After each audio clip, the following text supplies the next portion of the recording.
we limit ourselves. And it's only us. There's nobody else that's doing it to you. You've chosen to adopt those beliefs. And once you push yourself outside of that comfort zone, what becomes possible is absolutely miraculous.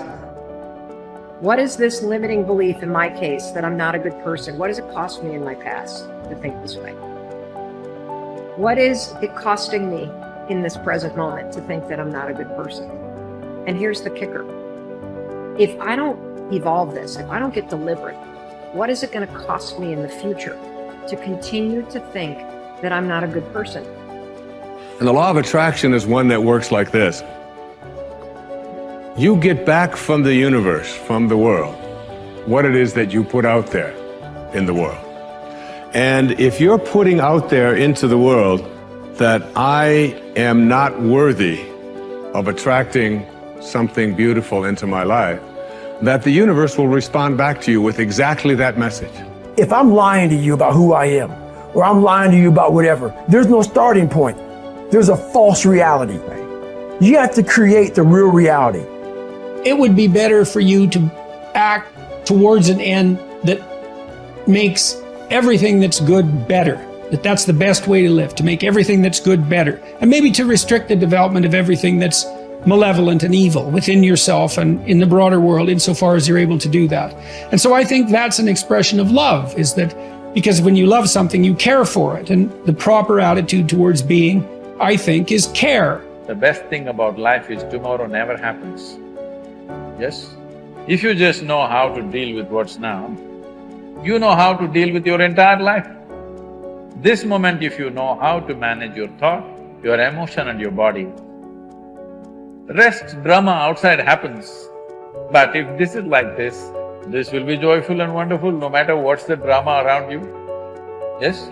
Oh, what if this happens, what if that happens? Yes, all those things can happen. But you came here to experience life, not to avoid life, isn't it? This is about being able to think like a champion, know what goes on in their heads, understand how you can relate it to your business and whatever you do to take yourself to the next level. And I'll tell you, if you fight with all you have, more often than not, you won't go down at all. You will win. But you have to make that attitude a part of your everyday life. Do the extra repetition. Run the extra mile. Go the extra round. Make the right choices. Give the full measure. Make yourself stronger. Every day, comfort you versus growth you are in a fight. There's a war going on inside you. Comfort you versus growth you. Every day there's a fight, there's a battle, there's a war going on. And you need to decide who's gonna win the fight. It's a daily thing. And the more growth you wins against comfort you, the more you start to grow, the more you start to hit your goals, the more you start to have an impact, the more you start to love yourself. It's painful to understand how much of what you're doing isn't productive. So I'll give you an example. So I've done this a couple of times with classrooms full of students. Usually when I'm lecturing about career development, say, okay, how much time do you waste? So then I get the class to vote. How many of you waste 10 hours a day? It's like 10% of the kids will put up their hands. And it's interesting because I don't define what constitutes waste. I just ask the question. So they're diagnosing themselves, right? I'm not saying you're wasting 10 hours a day. I'm just asking. It's like, given your own attitude, how much time are you wasting? 10 hours a day. It's like 10% of the people put up their hands. Well, when you get to like 6 hours a day, 80% of the people put up their hands. So then we do the arithmetic. It's like, because I like doing arithmetic with people. People hate arithmetic, but I like doing it. It's like, okay, 6 hours a day. It's 42 hours a week. So let's call that a work week, 40 hours a week. So that's a work week. Let's say, what's your time worth? You're a university student. Well, it's certainly worth minimum wage, because obviously, but it's worth way more than that, because if you spend a productive hour when you're 20, then you gain the benefits of that hour for the rest of your life. So there's the compounding effect of time spent when we were young.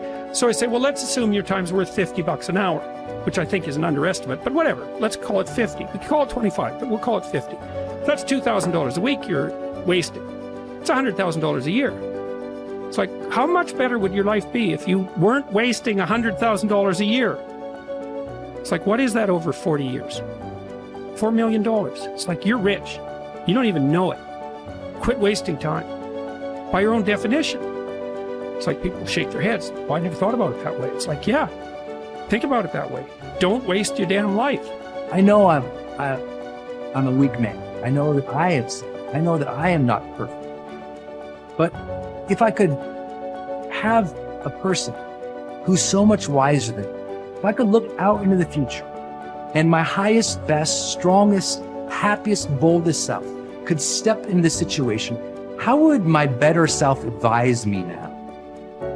And you'll always find that your better self will say, calm down. It's not that big of a deal in the bigger picture. You're stronger than you know. Believe in your ability to figure this out. Take a breath. Take a couple breaths. Know that you could make the situation awful and make yourself feel bad, but that's your choice. Your highest self would tell you, you know what? Handle this well so you can respect yourself later. Your best self would say, handle yourself well now, just to prove that you can. Your best self would say, you know what? If you handle yourself now, you'll have fewer regrets later. Your best self would say, you know what? Instead of being angry, try to be compassionate. Because from compassion and love comes a greater power to influence than you'll ever have as an angry little child. Oof, your older self, they'd tell you, they'd learn you. They'd give you the messages that you needed to hear. What would you do as your highest self? I like my trigger for myself is when I feel those negative emotions, I ask a very specific question. My question is, if I was acting as my highest self now, what would be my next right action of integrity? Coming from a place where I want to be happy as a human being, how would I reply to this? And that changes the game. The questions we ask ourselves in moments of conflict dictate the answers and the way in which we behave. And so I say to you, take a beat, ask the questions, wonder why you're so upset, and let it go. Ask, what would my highest self do in the situation? Removing distractions is no small matter in our current culture, but it's critical. How do you do it? First, by maintaining the discipline of practicing your priorities. Don't do easy things first, or hard things first, or urgent things first. Do first things first, the activities that give you the highest return. In that way, you keep the distractions to a minimum. Second, insulate yourself from distractions. I've found that I need blocks of time to think without interruption. I've mastered the art of making myself unavailable when necessary and going off to my thinking place so that I can work without interruptions. Because of my responsibilities, I am always aware of the tension between my need to remain accessible to others as a leader and my need to withdraw from them to think. The best way to resolve the tension is to understand the value of both activities. Walking slowly through the crowd allows me to connect with people and know their needs. Withdrawing from the crowd allows me to think of ways to add value to them. My advice to you is to place value on and give attention to both. If you naturally withdraw, then make sure to get out among people more often. If you're always on the go and rarely withdraw for thinking time, then remove yourself periodically so that you can unleash the potential of focused thinking. And wherever you are, be there. Once you have a place to think, you need the time to think. Because of the fast pace of our culture, people tend to multitask.